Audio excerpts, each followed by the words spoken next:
Halo guys, siapa sih yang tidak kenal dengan Raditya Dika? Seorang penulis, aktor, komikus, sutradara sekaligus YouTuber. Perjalanan karirnya hingga cemerlang sampai saat ini diawali dari hobinya ngeblog. Ia menulis kegiatan sehari-hari yang dialaminya di blog.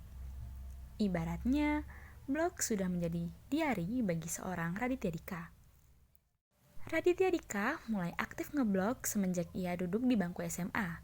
Tak disangka, blognya ramai dibaca oleh pembaca, sehingga ia menulis buku pertamanya yang berjudul Kambing Jantan, sebuah catatan harian pelajar bodoh. Buku pertamanya itu menceritakan kegiatan sehari-harinya ketika berkuliah di Adelaide, Australia. Nah, nama Raditya Dika sendiri adalah nama pena. Seperti beberapa penulis, ada yang menggunakan nama pena dalam setiap karyanya.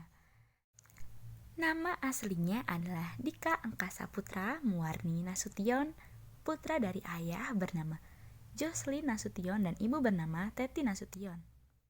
Berikut adalah beberapa fakta-fakta unik dari Raditya Dika yang mungkin bisa kita ambil pelajaran dan kita bisa tiru apakah karakter-karakter yang dimiliki oleh Raditya Dika. Nah, yang pertama, karir cemerlangnya berawal dari ngeblog.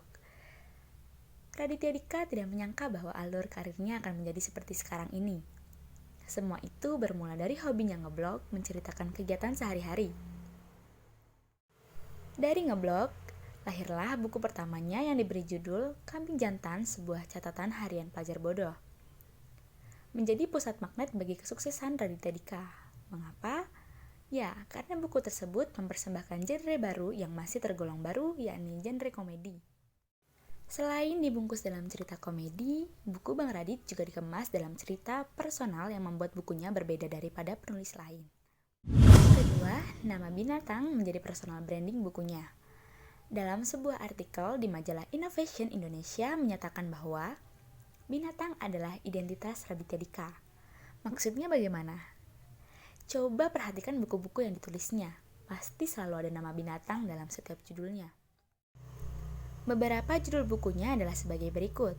Yang pertama, Kambing Jantan, sebuah catatan harian pelajar bodoh yang diterbitkan pada tahun 2005. Cinta Brontosaurus yang diterbitkan pada tahun 2006. Radikus Memakan Kakus, bukan binatang biasa yang diterbitkan pada tahun 2007. Babi Ngesot, Datang Tak Diundang, Pulang Tak Berkutang yang diterbitkan pada tahun 2008, Marmut Merah, Jambu yang diterbitkan pada tahun 2010, Manusia Setengah Salmon yang diterbitkan pada tahun 2011, Koala Kumal pada tahun 2015, dan Ubur-Ubur Lembur yang diterbitkan pada tahun 2018. Dari judul-judul di atas, semuanya ada nama binatang kan? Jadi wajar bila nama binatang menjadi personal branding dari buku yang ditulis oleh Raditya Dika. Fakta unik lain dari Raditya Dika adalah pemalas yang produktif. Sobat, mau tahu dari mana datangnya ide-ide karya yang dibuat oleh Raditya Dika? Ternyata datangnya dari kemalasannya. Maksudnya bagaimana? Nah, dalam wawancara di sebuah YouTube, Bang Radit menyatakan bahwa ia adalah pemalas yang produktif.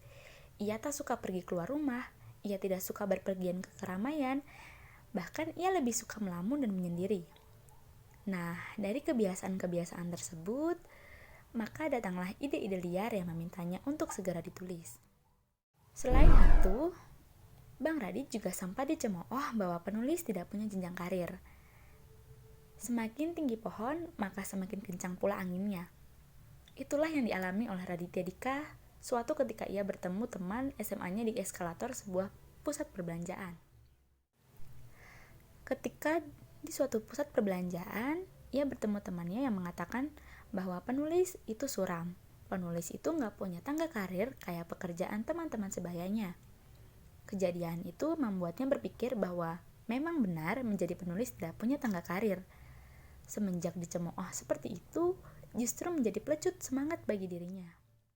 Raditya Dika mendapatkan pemahaman baru bahwa karir itu tidak melulu harus naik ke atas, namun juga bisa ke samping. Misalkan jadi penulis, maka karir ke sampingnya bisa menjadi sutradara, produser, atau semacamnya.